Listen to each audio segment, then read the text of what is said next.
Welcome to Mav Sport, your weekly podcast bringing you an inside look to the business side of sports. This is some unmuzzled sports talk, and apparently we're drinking whiskey. I'm not drinking whiskey because I'm responsible, but Mr. David Turner is drinking whiskey. It's a as we whiskey speak. night. We're talking draft. It's on the eve of the NFL draft. We're drinking whiskey. Boards are set. People are ready to go. Let's get it. Let's get it. You got your Celtic shirt on. Yeah. I got my Celtic pride going.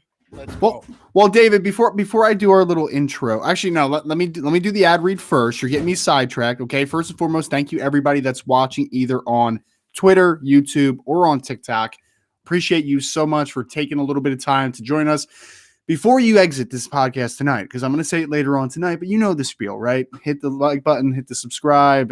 Let's get a nice little rating and review, all that good stuff. But before we start, would you be a parent of a high school athlete trying to make it to the next level? If you answered yes, then why not secure coaching for them from an expert? Here at Maverick Sports Consulting, we work with high school athletes of all sports to create a strategy for their recruitment plan. With limited scholarships given each and every year, having a point in recruiting plan helps our clients secure their opportunity to play collegiate sports. We focus on your transcripts, film, leaderships, and more to set your goals and create pathways to get to them. Whether you're looking to attend an SEC school or Slippery Rock University, we can support your efforts to get to those goals for 2022. Contact us today at mavericksportsconsulting.com. All right, David. So, of course, we're doing our draft show tonight. We are only a couple days away. The draft scheduled for this Thursday, April 28th, beginning at 8 o'clock Eastern time. It is a bizarre draft, and I want to catch a lot of layers. David, I guess before we start here, a guy that's been involved in this process for so many years, and I mean, I didn't even start the show the way I'm supposed to, so let's backtrack for a second. You are talking to 18-year scouting vet across the NFL, CFL, including 3 straight Arena League championships with the Arizona Rattlers. David, you have been in those scouting rooms. You have been a part of this process. Right now, 2 days before the draft, what would you be doing in the various roles that you were a part of?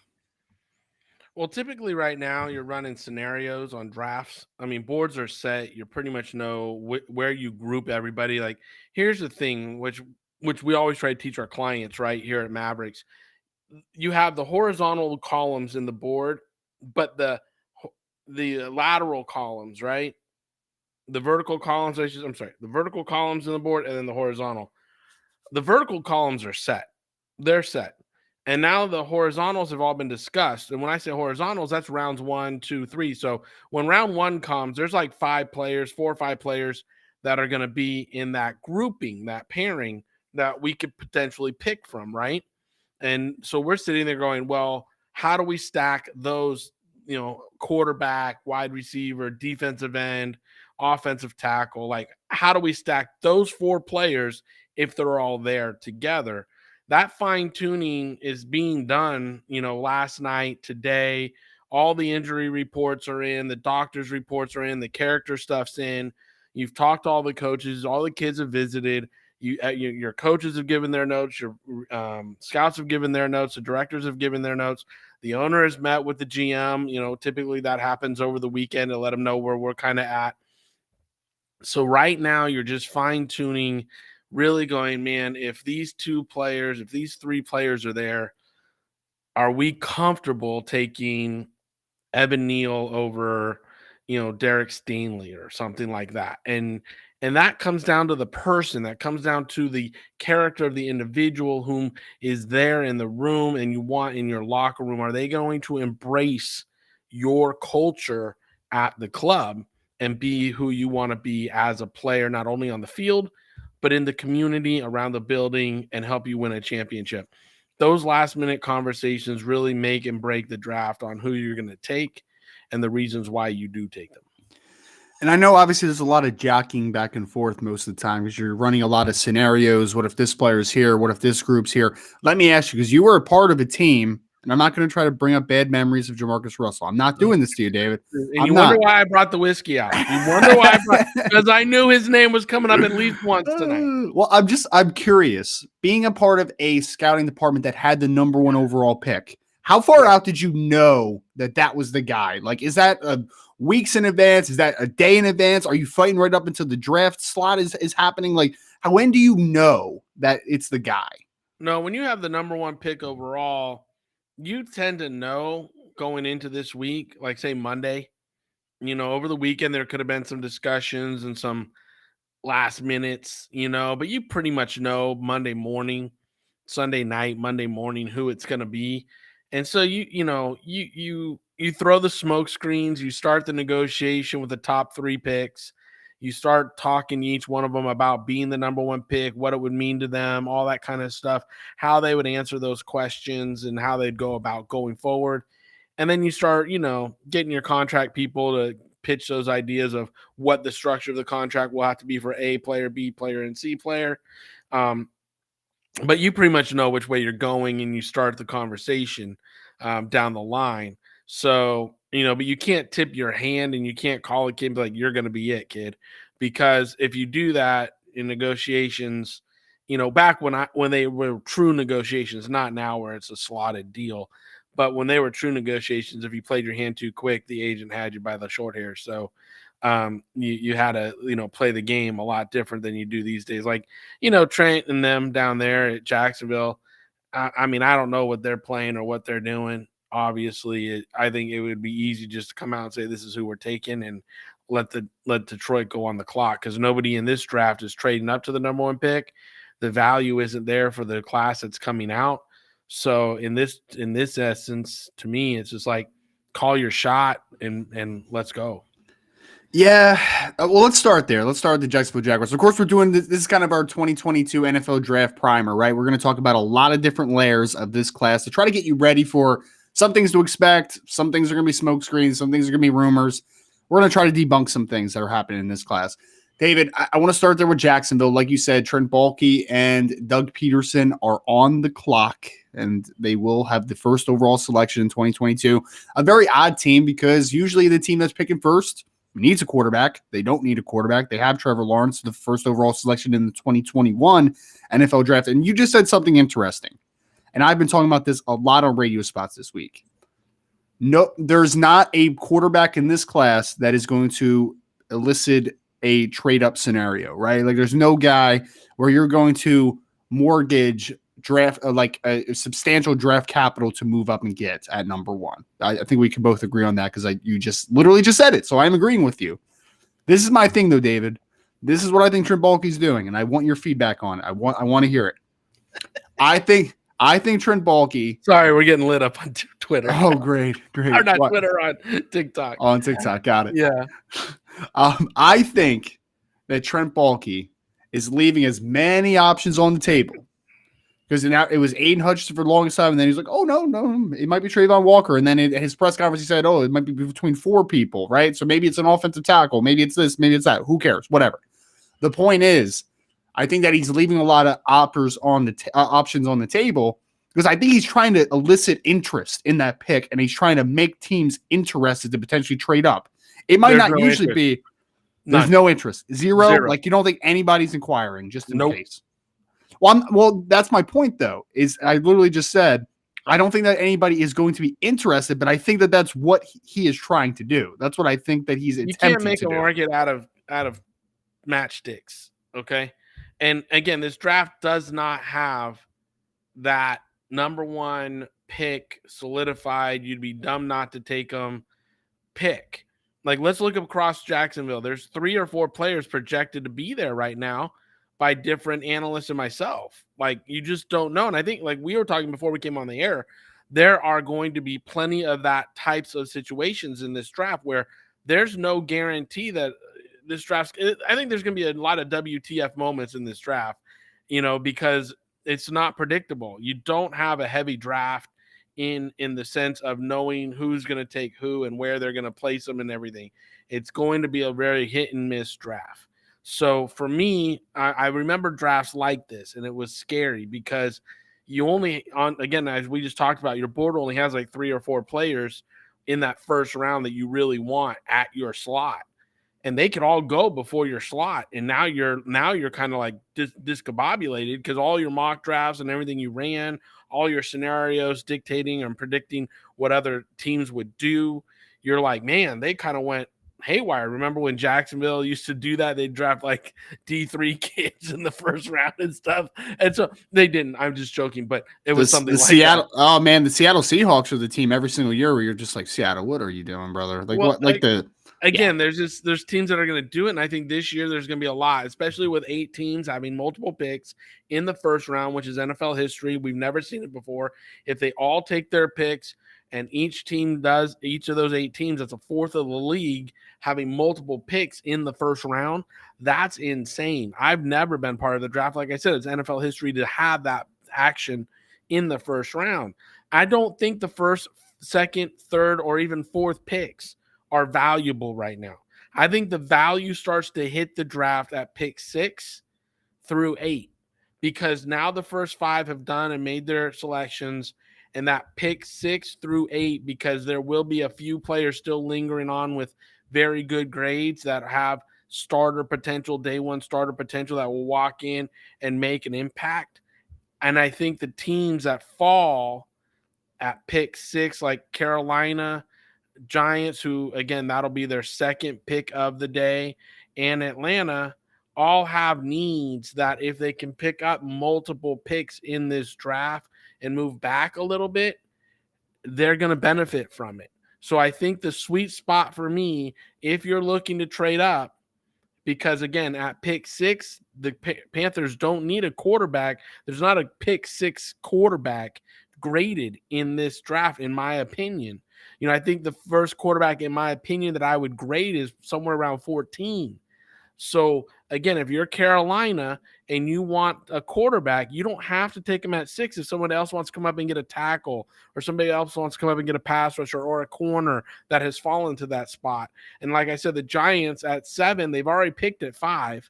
So now at 7, they can take a step back and move back a little bit. Atlanta is not one player away. I love their options at 8. When we get there, we'll talk about it.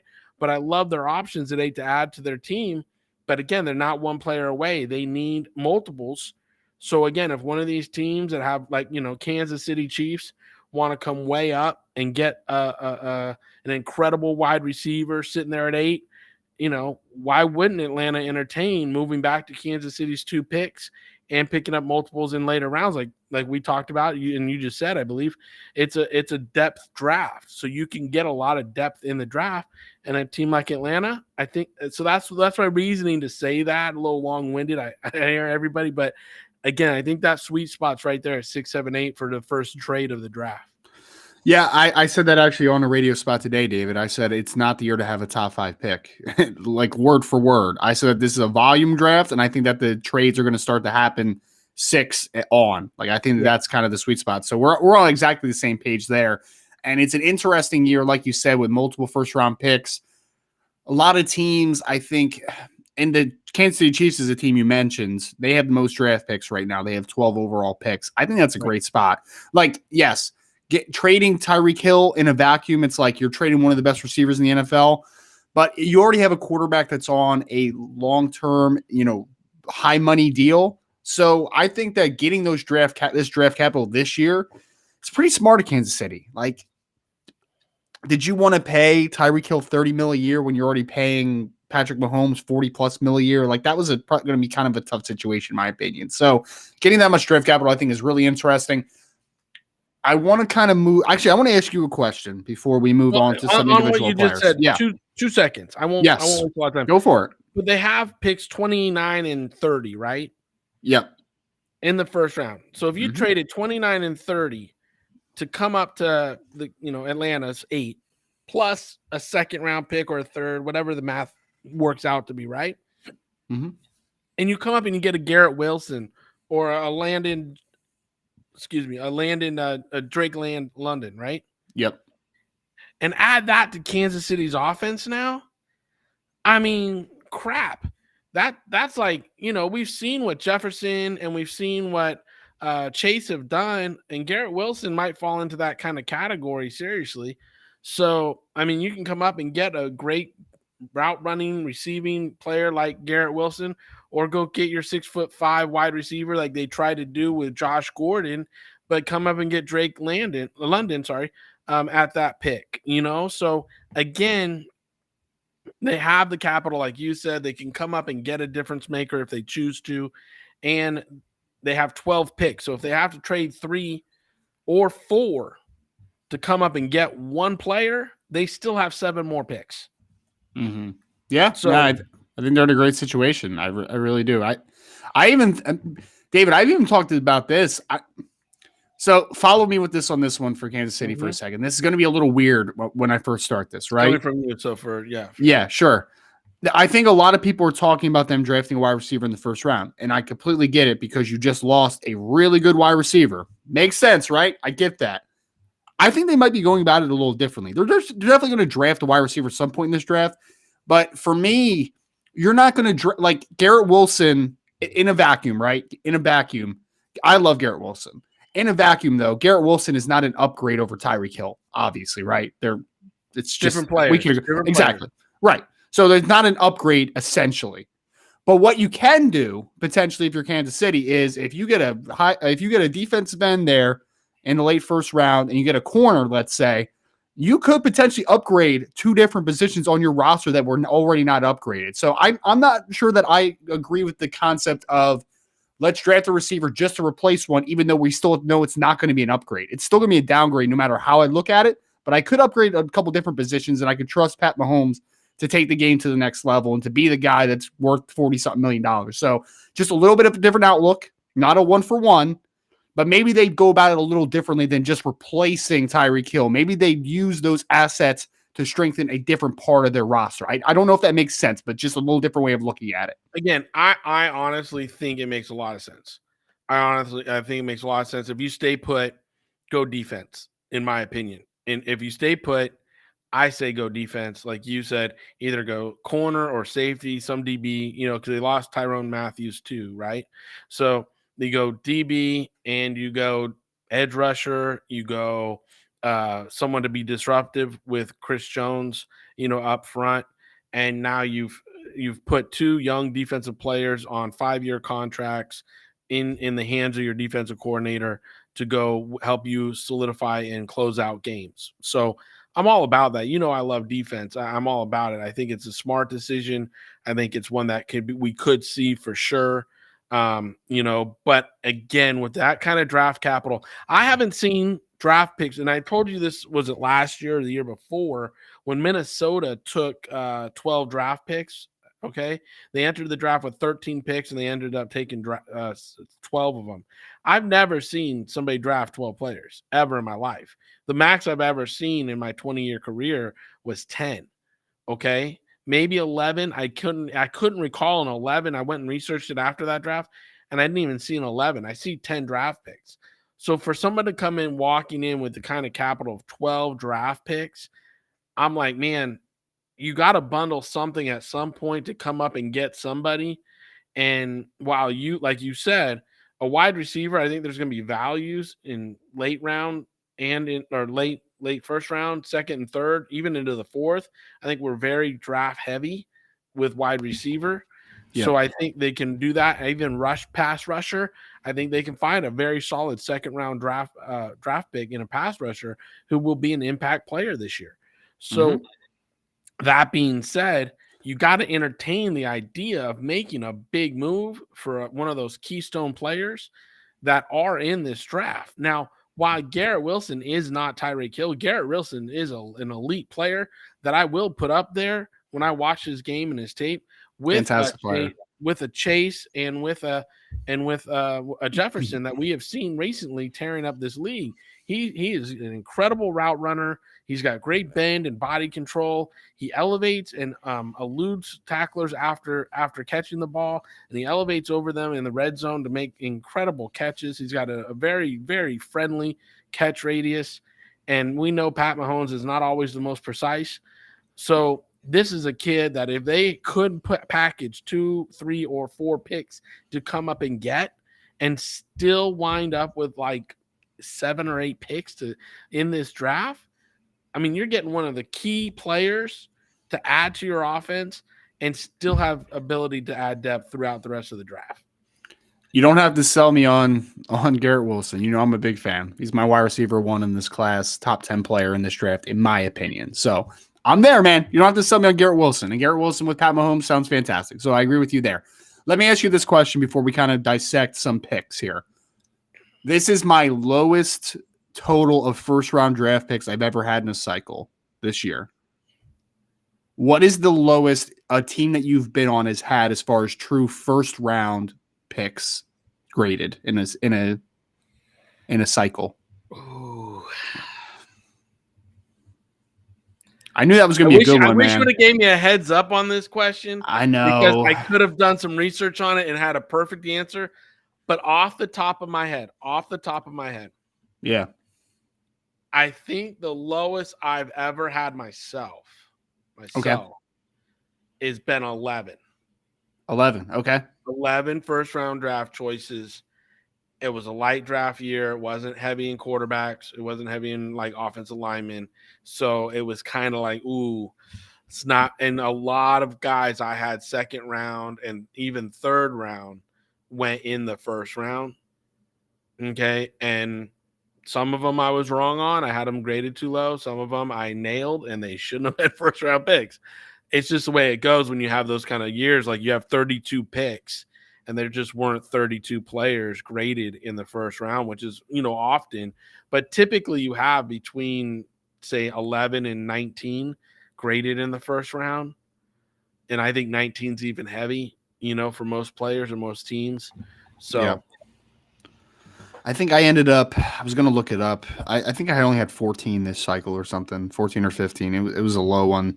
And I graded like 350 players. So like, that's, it's not. Yeah. It's just not a year where you, like you said, and you nailed it perfectly with what you said. It's a year for depth and volume and get some of these young talented players to come in and earn their spots, because I think there are some gems that are going to come out of the third and fourth and fifth round this year. Oh, absolutely. I mean, on that respect, David, like, lowest first round number I've ever had, but also a record in day 2 grades that I've ever given out. Like there's a lot of value. There's going to be guys in the 4th, 5th round this year that I have day 2 grades on, like easily, easily. There's a lot of dudes in this class. So that's just the type of year it is. I mean, I've been telling people on the radio all week, man, it's like you're going to get value all the way through the draft. And this is the layer too that I think is interesting. David, if there's a lot of draftable players that might hit UDFA territory now, like a maybe more than usual, that might be tough for some of the veterans, some of the like the mid-tier veterans that are on rosters right now, because if you're getting a player in a UDFA territory that's not making a ton of money, making league minimum, let's say, and you can get them and they're like a similar profile to like a mid-tier guy or a lower-tier veteran, that's where jobs are lost, right? Like I think that this year that guys have jobs lost. Not till training. Those jobs aren't lost till training camp. Oh, sure. No, I'm not saying like instantaneously. Yeah. I'm just saying down the road, making the final 53, like that's that is a factor. But also that guy, that veteran you just described, while they might have $1 million salary or 1.5 salary, they don't typically have guaranteed money sitting on the table, right? So you could carry that veteran who, again, maybe at the start of the season, he got, $250,000 guaranteed, right? And you play 4 or 5 games, and then you have the young rookie that you still like, and you might even like better than him, but you play him on the practice roster and then after games 5 or 6, elevate him and then cut the kid, the veteran, and put him on the street. Tell him to stay in shape. You'll call him back if something happens, right? But even now, but those are what we did. That's what we did. And everybody knows the game. By the time you're a veteran, you know the game. You know how we play. Mm-hmm. But, Belichick does it all the time. Go sit in the freaking hotel for 2 weeks and work out, and then I'll call you back, and we'll put you back on the roster, right? We'll get back to you. Yeah. Exactly. Yeah. But the other part of it really is, too, is with this new practice roster, are they going to trim it down to 10 again? Or do the owners really like the way the practice roster is with some veterans on it that they can draw up? I mean, COVID's starting to calm down a little bit. So those rules, we don't know how those rules are going to be and we'll find out closer to camp. So that's fair. Yeah. I mean, obviously some things to be determined on that end. Well, David, we talked about the first overall pick a little bit already. It's an imperfect year, man. Jacksonville Jaguars on the clock here. So let's talk possibilities. There's players that have been thrown out there. The most prevalent now are Aiden Hutchinson, defensive end out of Michigan, Travon Walker, defensive end out of Georgia. I haven't talked to you at all about either one of those players, so I would just love to kick it to you. Do you like either? Would you draft either with number one? I mean, obviously, trading out is the best case scenario, right? If you possibly could make that happen. But if you were stuck at one, and I say stuck, and that just sounds so weird saying the first overall pick is stuck. But if you're stuck at number one, who are you taking if you're Trent Baalke in this year's draft? You know, as you know, because we taught the class together, I'm a very big scheme fit guy, right? Like, I'm drafting the player that's going to come in and make an impact with my coaching staff in the rights because we have it. He fits our scheme. He fits what we're trying to do. He's our culture guy. He's a guy who we're going to, be able to poster child him and make money not only based off whether his play on the field is, but how he is off the field. And with my research and things I've done, and when I look, even though I love about 3 of these players that are being rumored to be up there, okay? But I think Walker is between Walker and Hutchinson, okay? And to me, it might be a situation where they're talking to both agents and saying, who do I get the deal done with best, easiest? Who can I draft on Thursday night and sign his contract on Friday? So there's no question about him being on here. There's no holdout. There's no paragraph 5 stuff. Who's signing the contract and let's go, right? Me, if both of them were like, I'm in, I'm here, let's do it. All things equal, right? All things equals. I think who fits the Jacksonville Jaguars system based on their coaching staff that they now have in place is Aiden Hutchinson. I think Aiden fits their system the best. I like Walker. I think Walker fits the old school San Francisco style better, what they used to run in San Francisco, but that's not what they're running down in Jacksonville. So I think Trent and Tommy will like Walker a lot. I think they're also entertaining Neal because Neal, as a left tackle in the NFL, I think he would be a very good left tackle for a lot of years to come. Mm-hmm. But to get a pass rusher like Hutchinson in the building that fits your scheme, that's a talented player that I think the Jacksonville crowd will really rally around and enjoy having him on their sidelines, can bring you a lot of money, can bring you good first-day hype coming out of the draft. I think that's the pick. Yeah, it's just so tough for me, man. I mean, one, he's from Michigan, right? So, I can't root for him to begin with. I mean, that's the first and foremost thing. I'm just joking, I'm not obviously. rooting for the guy. I'm just kidding. I'm just kidding. But do you agree with this, David? I think in a typical year where there's, a better quality at the top, Aiden Hutchinson's probably a 10 to 20 type of player, like a mid first. Like, that's what I see him as. I would say similar, but I would say 7 to 12. I would say 7 to 12. That's fair. He's still a good player. He's a good player. No, he's a good player. I struggle to project him as a volume sack guy. Like, I think he's going to be a good defensive end. I think he's going to have between 6 to 9 sacks a year, which is fine. AFC South. He's going to AFC South. So you get to play Houston a couple times a year. You're good. Yeah. You get 5 sacks in those 2 games, and then you're good to go, right? Yeah, you're good. Yeah. Well, yeah. I don't know. It's tough, jab man. at Houston. I don't care. I know you don't care. He reminds me of. Do you remember Brady Smith that used to play defensive end for Atlanta? He was on the other side of Patrick Kearney. Yeah, I don't see the similarity there, though. I think they're just both they kind of have the similar frame, and Brady Smith was a really solid player that gets 6 to 9 sacks a year. He was just a good player. He wasn't a great player though. Aiden's a legit 6'6". He's a legit 260, 265 type guy. Right. He's long. He's not that long. He's not that long. He's got sub 33-inch arms. But go ahead. Yeah, he's not that long. Well, I'm saying he's tall. Oh, tall. Yeah, he's angular. Yeah. Yeah. Sure. Yeah. That's what I'm saying. This is a kid that can really develop into his own. That's why I said, the Walker kid at 6'5" is longer armed. He fits more of what the old 35.5-inch arms, man. That's what I'm saying. Got a wingspan. Yeah. He's a condor. Trust me, he fits with Trent and Tommy Love. I worked with them. I know he is what they love. I could see them going, I just think Aiden fits the system the defense is playing.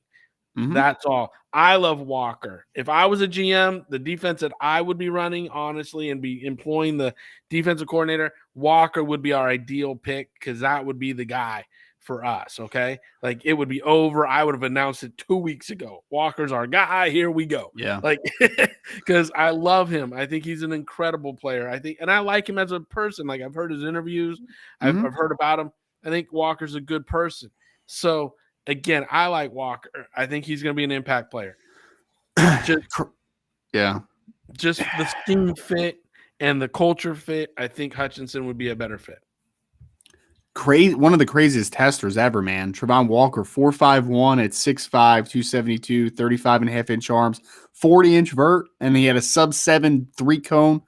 I mean, when you're talking about the athletic testing, I mean, that's where he went from mid-first round selection to like he could be that high type player. I mean, I was looking at comps, David. Like, you're going to come up with guys like, I mean, Myles Garrett's somewhat similar from a testing perspective, but like Julius Peppers is another guy that like comes to mind as far as like that testing. Yeah, I'm not saying he's that type of player. I'm not saying that, but I'm just saying, like, testing wise, going into testing, right? Going into testing, we all thought our boy from Oregon, the defensive Kayvon Thibodeau. I still think Kayvon Thibodeau is the best defensive end in this draft, but it's not going to happen, obviously. I think we all thought that was the guy. Like, we all did, right? We thought he was number one pick overall, hands down, here we go. And guys like Walker and Hutchinson tested extremely well. And then the tackles came into play. You know, then people like Stingley and Gardner came into play, and Garrett Wilson, and now we've pushed Thibodeau back down to almost in the 7 to 12 range, which is crazy, by the way. Which is crazy. Like, whoever gets him back there, I can't say it on air, but I mean, it's going to happen. There's going to be a towel and lotion moment, so it's going to be crazy because he's an incredible, talented player where the value where he's going to get picked is going to be insane. Have you stayed up to date with the whole Kayvon Thibodeau like character stuff? Have you stayed up to date with that, or do you want me to run through a couple of things? Run through it for the fans, because it's not about me. It's about what the listeners need to hear. You know. Yeah, I just texted you something pretty funny, by the way. You need to go take a look at it. But I'm on Twitter or TikTok on my phone. I can't do that. But okay, forget it then. Forget it. Well, I don't know what's more important, my text or TikTok. I don't know what's more important to you. Yeah, good. All right, so basically the whole thing is here, David. He's kind of getting the treatment where he speaks very openly about the fact that he has interests outside of football, and I think a lot of people question just how much he loves the game, and now that has made people, to a degree, question if he plays hard, which I never got on film. I never saw those concerns personally. But I feel like he is the victim of overanalyzation this year, honestly, from the media perspective. And maybe from a team perspective, it might be a little bit. Like, I feel like it's like Myles Garrett when he came out of Texas A&M was the same thing. People were like, oh, man, he talks about other stuff outside of football. Does he really love football? I feel like that's happening with Kayvon Thibodeau right now. I feel like there's a lot of overanalyzing for a kid that is exceptionally talented. With these kind of kids, you have to understand how much they love ball, because you're talking about the value at such a high pick. And you cannot run the risk of someone like this taking first-round money and quitting after years 2 or 3. They really have to be willing to play 10 years, okay? I don't think Thibodeau's a risk, honestly. I don't think Thibodeau is a risk. I think Thibodeau will play as long as his body sustains where he's at. I think the injuries that he sustained this year were a little bit like, ooh, didn't see that coming. He's such a, he's 6'5", 240, 250 type player, but he moves like a quick cat. I mean, he's ridiculous with what he does from a standing position. Like, if you're looking for a next Von Miller, maybe. Right? I got a comp. Do you want a comp? I have a comp that I like. But go ahead. He reminds me a lot of Leonard Little that used to play with the Rams. See, I think he's better than Leonard Little. Oh, man, Leonard Little had a couple seasons where he was like 13, 14 sacks, man. Like, but I think Thibodeau, honestly, he can be a sustainable 248 at 6'5", long arms, and moves with incredible foot-in-the-ground quickness. Once he puts that foot in the ground, he can change direction on a dime. So, for me, I think he is an elite pass rusher that's getting pushed down because people are questioning his character. Now that's fine. Again, Giants, Seattle, whoever wind up with him, back here, Jets or Washington. Can you imagine Thibodeau and Chase on the same defense? And Montez Sweat and Jonathan Allen, and it's a crazy defensive line, man. It's a crazy defensive line. That's what I'm saying. Or you can put him at Baltimore, right? If he falls to 14 for some crazy reason. If he falls to 14, I'm quitting this podcast. That should never happen. There's no reason that guy should ever be there. No, but I'm just saying, So again, you got to pronounce the Giants guy's name they got last year. Azeez Ojulari. Yeah, that guy. Azeez Ojulari. Yeah, that guy. And if you put him on one side and Thibodeau on the other side, are you kidding me?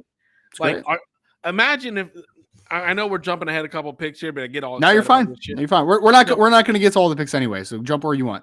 Okay, so imagine this: if the Giants got Neal at 5, okay, they got their left tackle at 5, or they got another tackle at 5, which again I don't think they really need because I love the left tackle they have. Okay, but I'm just saying, fixing this offensive line is a priority. So Neal also did start at right tackle during Alabama career, so maybe you put him over on the right side too. Yeah, But 5's a lot of really high to pick a right tackle. But again, we need him, so let's take him. Let's take Neal, get him in the building, let the kids figure it out once they're in the building, right? So you put Neal in the building at 5, and then at 7 you take freaking Thibodeau, and now you got your 2 bookend tackles, you got 2 bookend pass rushers. I mean, what else do you need? Just cancel the draft. You're done. Crazy. It's crazy, man. Because I mean, it's honestly a little realistic that could happen too. And I would argue if that did happen, that the Giants got 2 of the top 4 players in the draft at picks 5 and 7. That's what I would argue. Yeah, and it's possible. It is possible. It's absolutely possible. Those 2 picks are wearing big blue come Thursday night within the first 2 hours of the draft. No, it really is. It's very likely. Not likely. It's possible though. I think there's a decent amount that it could happen. So, yeah, we're gonna get to a few more picks before we do. Have you secured any sponsorships with your name, image, and likeness yet? No. Well, what's keeping you from earning money or gaining products today? Probably access to companies. Maverick Sports Consulting can connect those dots for you. We believe in the power of athletes making a living off of their own likeness while going to college. If it's simply that you don't have access to companies, don't let that keep you from being successful. Contact us at Maverick Sports Consulting so we can help you navigate your path to gaining corporate sponsorships for your collegiate career. An athlete's earning potential is limited, so why wait until tomorrow to start earning today? It doesn't matter what sport you play. We help all our clients achieve their goals. Just contact us at Maverick Sports Consulting. TikTok, the clock is ticking. David, the weird one. This is a weird one. Ready? I think Detroit Lions with number 2, they would love if Aiden Hutchinson would fall in their lap. He's a Michigan guy. They need defensive end help. They need pass rush help. It makes a lot of sense. And I think he's a culture kid too, right? He kind of fits what Dan Campbell, I think, wants. I'll say this. But, yeah. If I'm Dan Campbell, I'm hoping Walker falls in my lap. Think so? You really think am. So? Why? Because he'll bite a kneecap off? Is that why?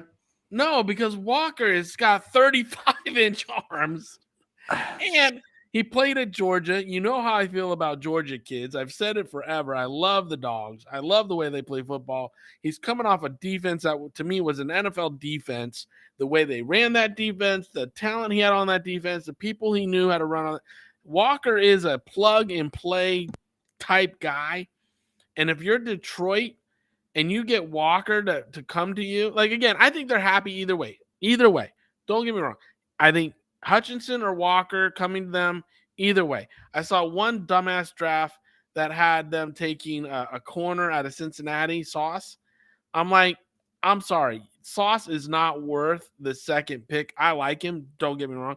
But he's not second pick worthy when you have Walker, you have Hutchinson, and you got guys like Neal, and you got, Thaddeus. I mean, you got all these players that are worth the second overall pick. And when you got a pass rusher like Walker, if he falls to you, and I say fall to you at 2, right? If you get a chance to take Walker and you don't take him off the board and you take a corner over him, I am really questioning your ability to understand the game of football.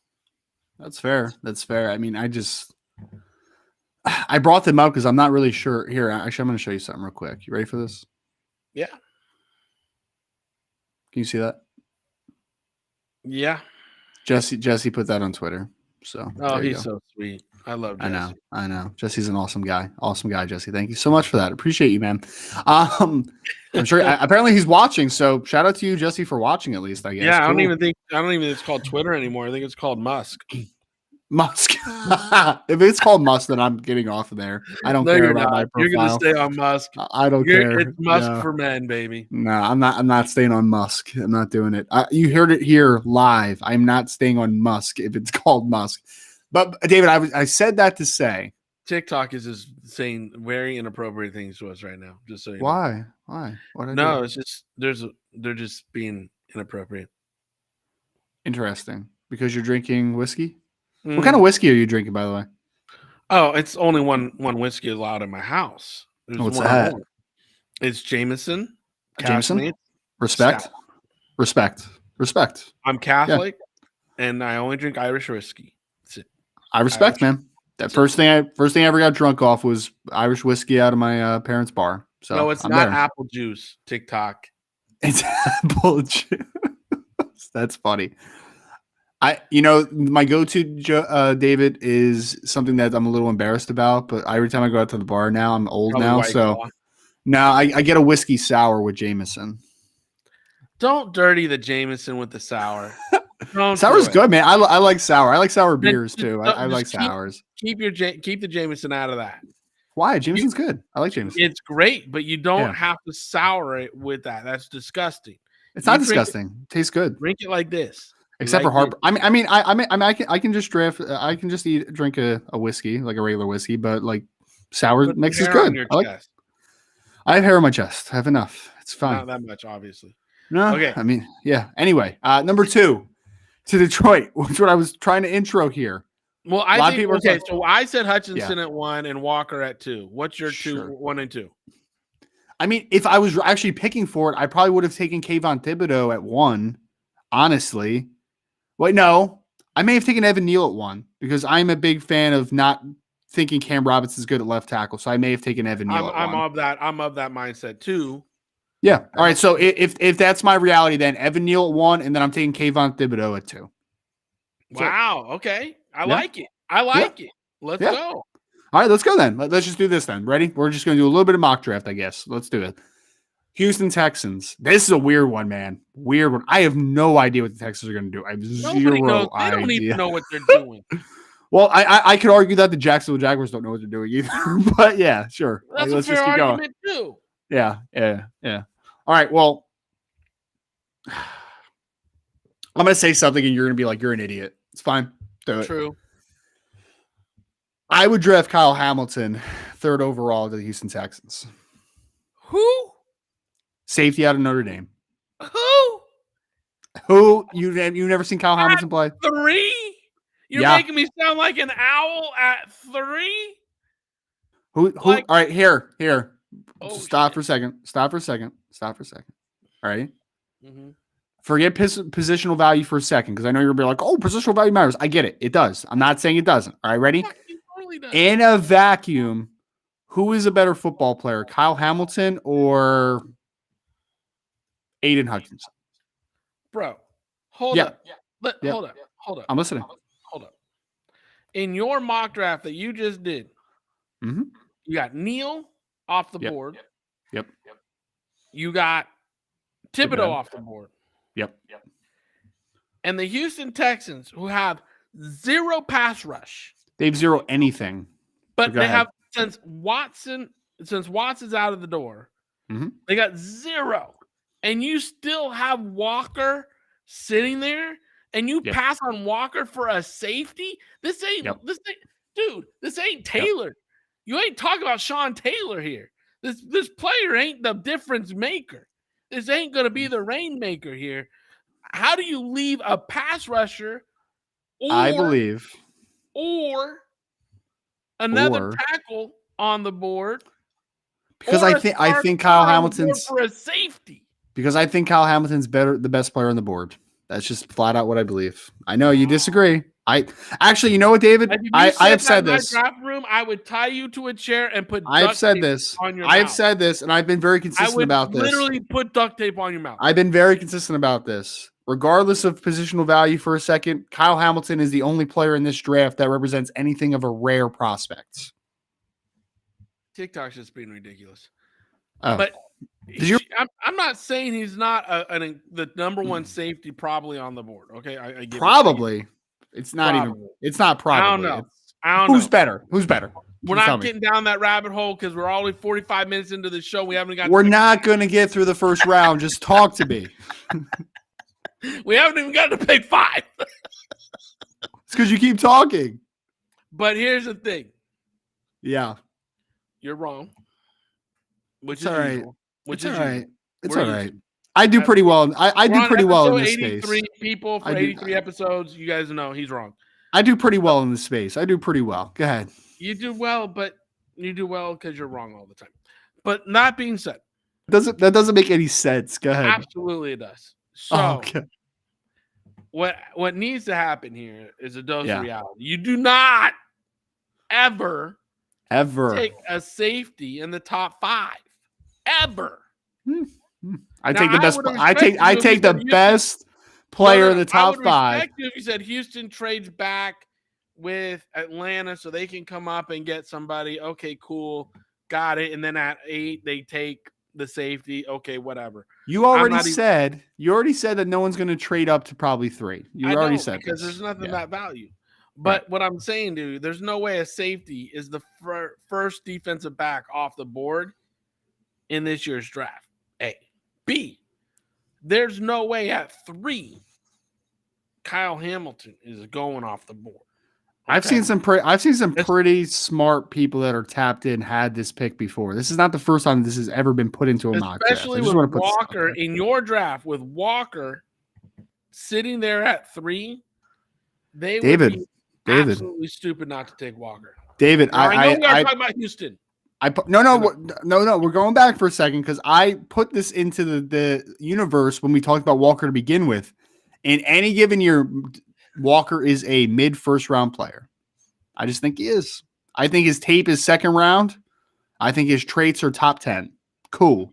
Let's meet halfway there. He's not a top 10 pick in every other year. He's not. I don't think Aiden Hutchinson is either. We're not in any other draft. We're in this draft. Yeah, but I would say that in most years, Kyle Hamilton is a potential top 10 pick. I would. 10 isn't top 5. Yeah, but I just said those 2 aren't even top 10. 10's not even top 5. Yeah, but I just said neither one of those guys are top 10 picks most years. I just said it. I'm going off your mock draft. I think you're wrong. Fine. I got Walker and Hutchinson off the board, right? Yep. Walker and Hutchinson off the board. Wow. Lovey has come out and said he feels comfortable where he's at the quarterback position. I cannot believe they are comfortable where they are or where they're at in several other positions. Sure.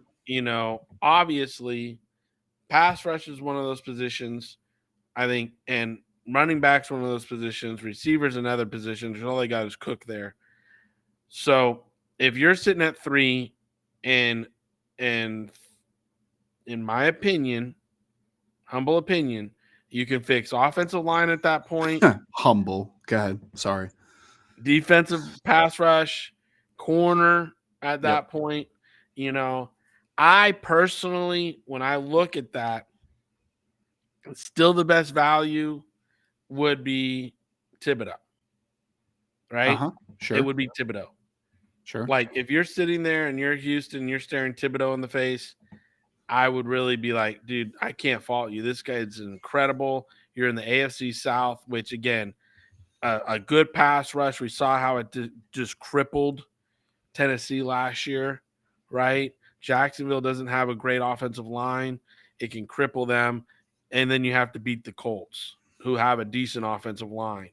So for me, looking at it, I would probably pick my 3rd pass rusher off the board and make Thibodeau the 3rd pick overall. If Kayvon Thibodeau is the 3rd overall pick, I would not say a single word. I just picked him at number what, 2? Didn't I just have in my mock? Yeah, So, you yeah, had him at cool. 2. Cool. I'm there. Number 4, Jets have 2 selections in the top 10. We have not talked about them at all. They have picked number 4. They have picked number 10. This one, David, in my mock,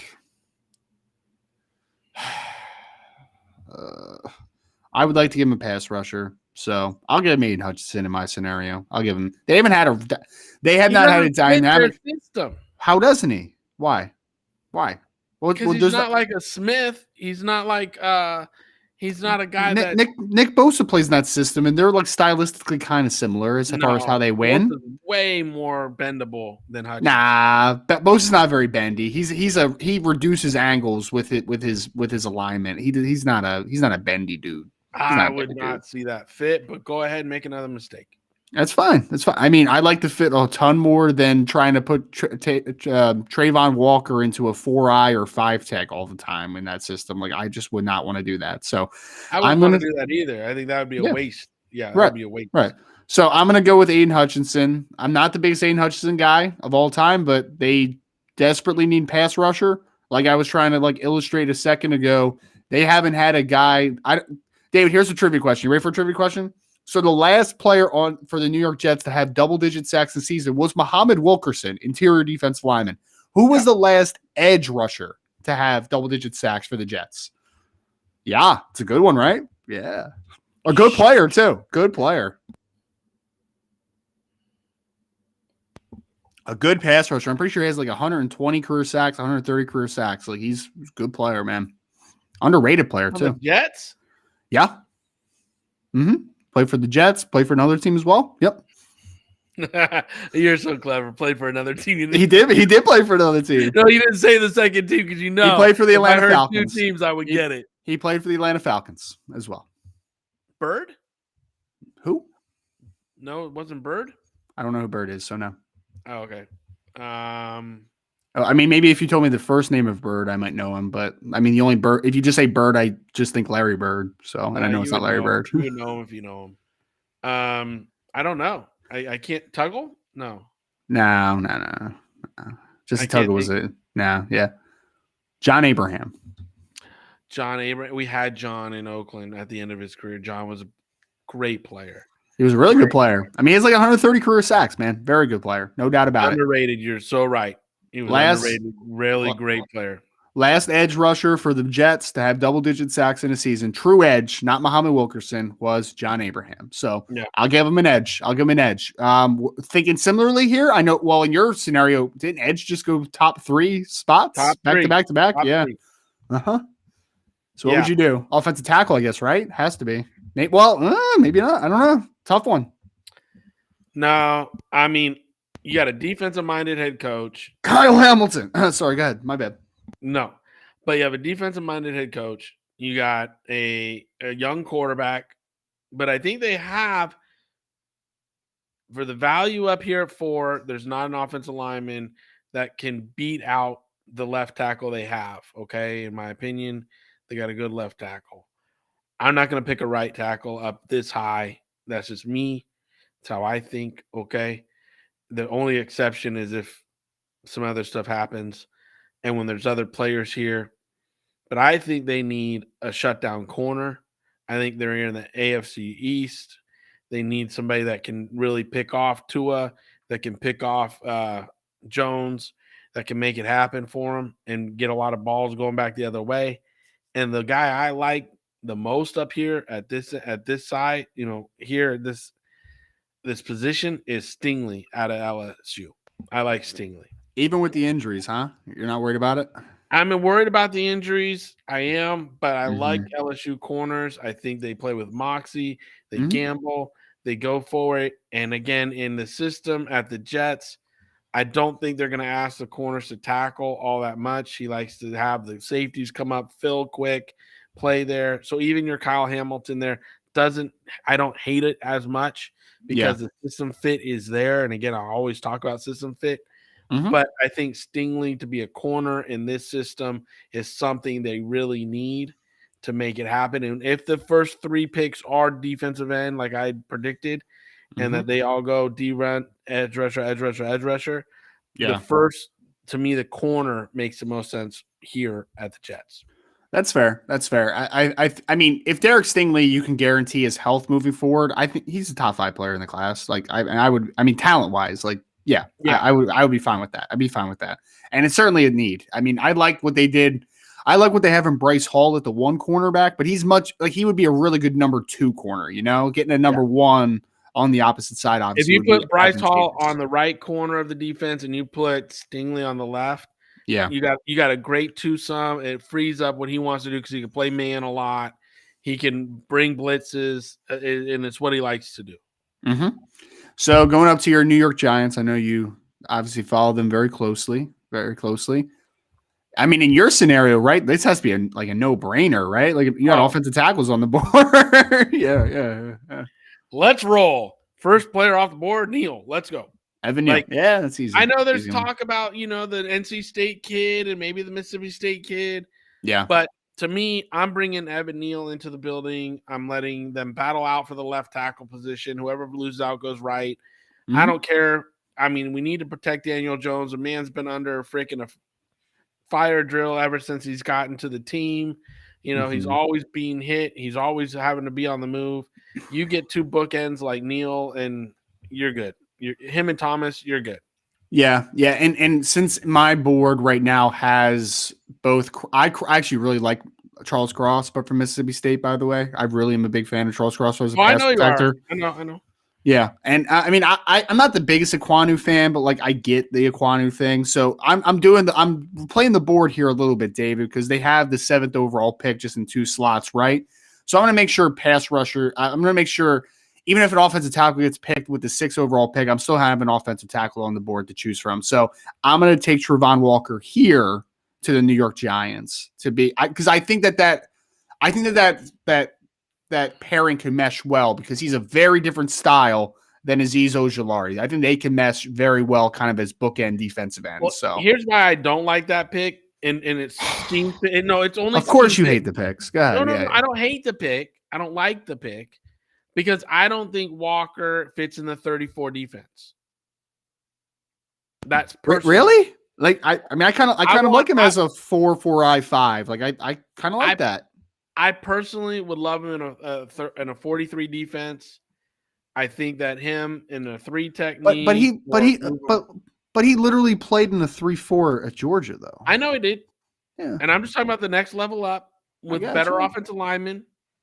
Me personally, I like him in a 40 front. Okay. Now, if they take him and pair him with Williams and Ojulari and I just like the Giants to maybe pick another stand-up defensive end with Ojulari because I think their interior is pretty good right now with where they have those down 3 are pretty good.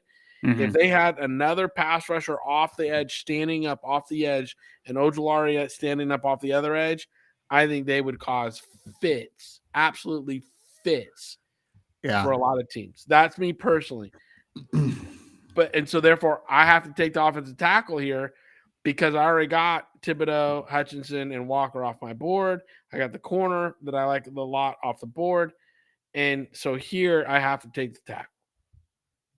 Okay. I mean, that's fair. I'm like I said, I'm going to go back to the tackle probably at 7, like whoever the best tackle is out of Ekwonu Cross. Because Carolina's going to take an offensive tackle, I think, if they don't take a quarterback. And if I was on the board for them, I would take an offensive tackle. So right here at 6, I'm taking Charles Cross, actually. I like Cross more than Ekwonu. I think he's a more natural left tackle. I think that's what Carolina really needs. They need a true left tackle. If you're the Giants, for instance, you don't need to move Andrew Thomas. You can get a guy that plays offensive tackle or maybe even slots in the guard down the road. Like, that's fine, right? But for a team like Carolina, they don't have a left tackle right now. So I'm taking Charles Cross. I think he's the best pass blocker in the 2022 NFL draft as far as offensive tackles go. Charles Cross off the board, 6 to Carolina for me. I agree. So that's all we got to say is I agree. You nailed it. I think it makes the most sense. Wow. I can't wait to clip that and put that on Twitter. That's fantastic. 7, New York Giants. I'll save it real quick, David. I'll let you go into a little more detail. Ekwonu's the only offensive tackle out of the big 3 left on the board. I'm going to take Ekwonu, slot him in the right tackle. At worst case scenario, he's a really good guard on the inside. So that's going to be the bookend with Andrew Thomas for me. Ekwonu, NC State. I might make you cry here. Don't do it.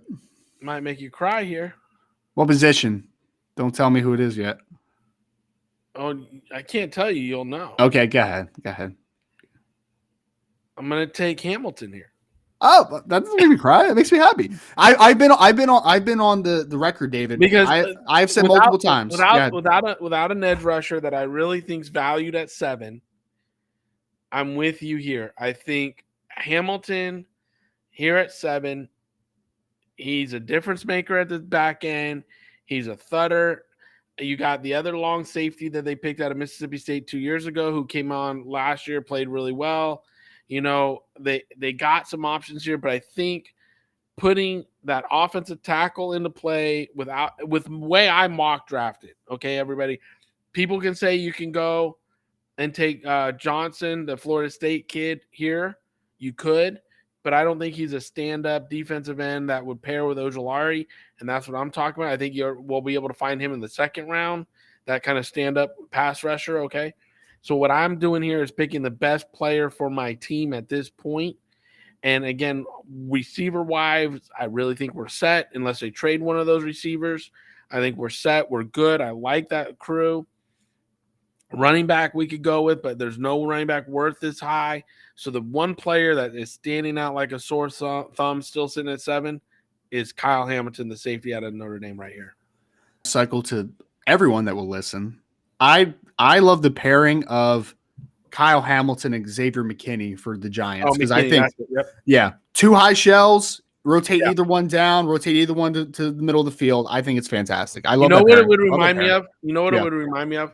Old school Denver Broncos. What, Atwater? Yeah. Atwater. Uh-huh. And can you name the other one? I definitely know who it is, but the name's not coming to me. I wanted to say like something Thomas, but that's probably wrong. Nope. Yeah, go ahead. Hamilton. What's his first name? I don't know. I just know the last names. You know me. You could be making it up for all I know. If you probably could. I could be. You never know. But but they would. Exactly what you said. There are 2 high shells. You could the defense would or the offense would motion. They would just rotate one into the box, and they were interchangeable. They both could play the back end. They both could play in the box. You didn't have to swap over. It didn't cause your defense to cause any kind of fire drills. It was perfect as it was, and that's why I like the pick there. I think if they get the offensive tackle and then they pick Hamilton there, you're set. Yeah, I know we're a couple minutes past the hour, but I want to make sure that we get through the top 10. Going. We're gonna go to top 10. We're gonna go top 10. We're gonna stop there. We'll keep going, 8. Bro, all night long. The whiskey ain't dry yet. Nah. Number 8, Atlanta Falcons. I think that this is the team, David, that's like, I hope Kyle Hamilton falls to me because they need desperate help on defense, and he's a Georgia guy originally, right? Like he's from the state of Georgia, so I think it makes a lot of sense. Fortunately, in my mock draft and in your mock draft now, Kyle Hamilton's off the board. I'm going to go wide receiver here. I'm going to go wide receiver. They desperately need a wide receiver. Don't fuck this up. Garrett Wilson, the Ohio State University. Exactly.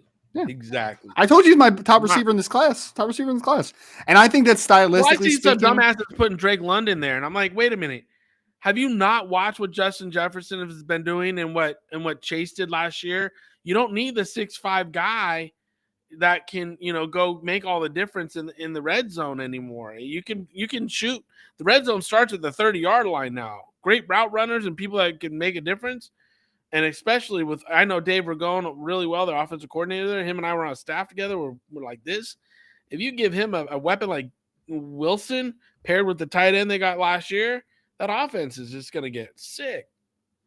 Yeah, no, I actually really do like Drake London, but Garrett Wilson's my top guy. He is, and he's a better version of Calvin Ridley in my opinion. Like they win in similar ways, and obviously with Calvin Ridley now suspended for the year, I feel like he kind of steps right into that role. Yeah. So don't even get me started on the Ridley shit. Yeah, we'll talk about that sometime. I think we touched briefly on it the one week, but it's a mess. You're making me fill up my cup again. Good. Number 8, David, your Atlanta Falcons pick. Let me hear it.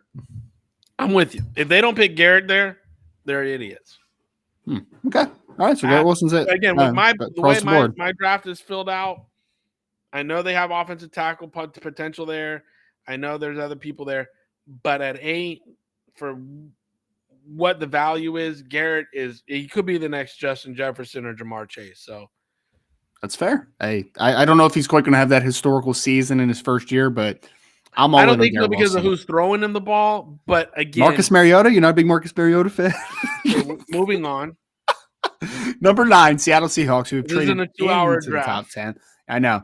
Who traded into the top 10 they traded Russell Wilson for the 9th overall pick, a part of that deal with the Denver Broncos. So Seattle sits here at number 9, David.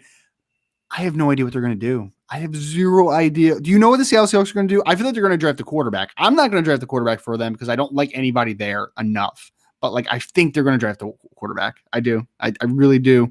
They're a weird team though, man. So if I'm going to draft for them though, I'm drafting for them. I'm going to give them a corner. I'm going to go Derek Stingley here. Derek Stingley Jr., cornerback out of LSU, because I'm not going to give him a quarterback, even though I think they're going to go cornerback at 9. You know what? It's tough, right? Because honestly, but I know what I would do. And when I approach Sure. these conversations, I say, if I'm John and I'm sitting in the room, what would I do? Right. If I'm John, what would I do here at the 9th pick if I can't get out of there? Which again, he's probably not wanting to get out of there, you know. And I'm looking look at my draft, look at where I'm at, right? Mm-hmm. If you look at where I'm at with my mock draft, I think I got to take the NC State tackle. Iquana? Yeah. Okay. I mean, I'm never gonna push back against Seattle taking an offensive lineman. Their offensive line has always been bad. It's just He's sitting there in the face. There's other options like Gardner in my draft. Okay. There's Johnson, the defensive end pass rush. They need that, right? Mm-hmm. But if I'm John, I think round 2 is where I pick my quarterback. It's not in round 1.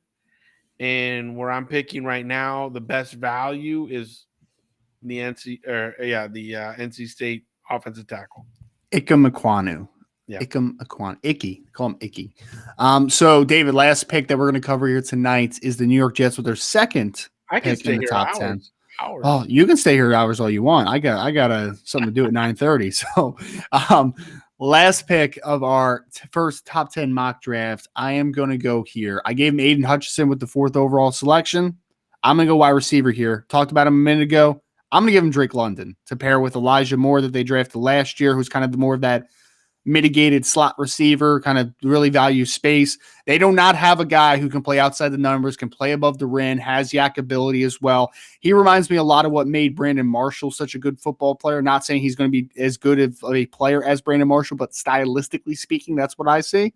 So whether you like Zach Wilson or not, I'm not the biggest Zach Wilson fan. They got to try to make it work. I hate him. I know. So you're going to have to try to make it work, though. So I'm going to give him a wide receiver to go along with Zach Wilson. Big catch radius for a guy that I don't love the accuracy all the time. So there you go. I like the thought, and I'm not far off on you here, but I'm going to give him a different receiver. I'm going to go with Jameson Williams out of Alabama.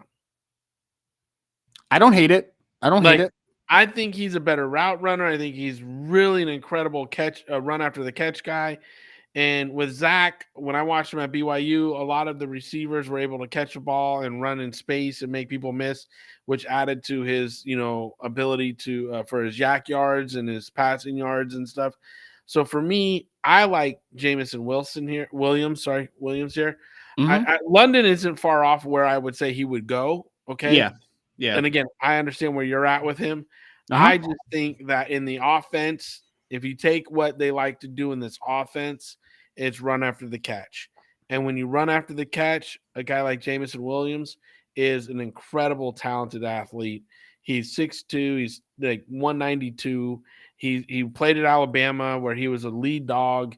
I mean, he's a guy that, as much as I like Minchie, as you know I do, I love Minchie. I think that cat is going to be incredible down the line. He's not a top 10 pick or anything, but this kid Williams I think he could really be a special player. So for me, if you're the Jets and you're able to secure him for your young offensive, I gave him the corner. where they picked at 10, or I'm sorry, I gave them the corner where they picked at 4. Yep. Now at 10, they take the receiver, pair with the offense. I think that would be an incredible top 10 for those two. Similar thought process, different style. We went with that wide receiver there. So that's going to conclude this little draft preview. Hopefully you got a lot out of it. A lot of good conversation, a lot of prospects we touched on, even did a top 10 mock that was not actually planned. So appreciate everybody out there. If you want to hit the like button, you want to share this, please subscribe to the podcast, give us a rating, give us a review. We always appreciate that. Everybody that's following live with us on a Tuesday night, whether you are on Twitter, YouTube, or TikTok. Thank you so much. I'm going to kick it over to David Turner in a second. I know the NFL draft is obviously a big part of our lives, and it's a big moment of the year each and every year. I'm excited. I know there's a lot of people that have not quite gotten as juiced up for this draft because there's not the sexy quarterbacks at the top, and there's not, the players that really get you excited, but draft season is always a holiday for me. So I'm excited for this Thursday, David, for it to kick off. Oh, I'm excited. And we're not doing a live draft show this year like we did last year. Just so you guys know, we're taking a little bit back. We got some other commitments going, both Ryan and myself. But you'll see us on Twitter. You'll see us on the Mav_sports and the Ryzen Draft. So follow us on Twitter. Follow us all over the place on social media. I'm sure I'll be on TikTok. I'll probably go live on TikTok doing my reaction to the picks. They will not be age appropriate, so 18 plus, please. So just so you know. But again, enjoy this type of year. We love it. It's what I'm built for. Like, draft season is really what I'm built for. I literally could have been here for 3 rounds of draft tonight talking with Ryan. I love his opinion, even though we go back and forth. Be honest with you, he brings another look and another, scope of vision when it comes to everything. So for me, I just love this time of year. This is like my Super Bowl week. I really get geared up for it, and I'm all ginned up for it. So, thank you for everybody who watches on TikTok each and every week, everybody who watches on Twitter and Instagram and everywhere else we're at each and every week. I love you guys. I hope you enjoy this week as much as we do. And when we're going into it, it doesn't matter if there's 5 quarterbacks taken in the first round or none.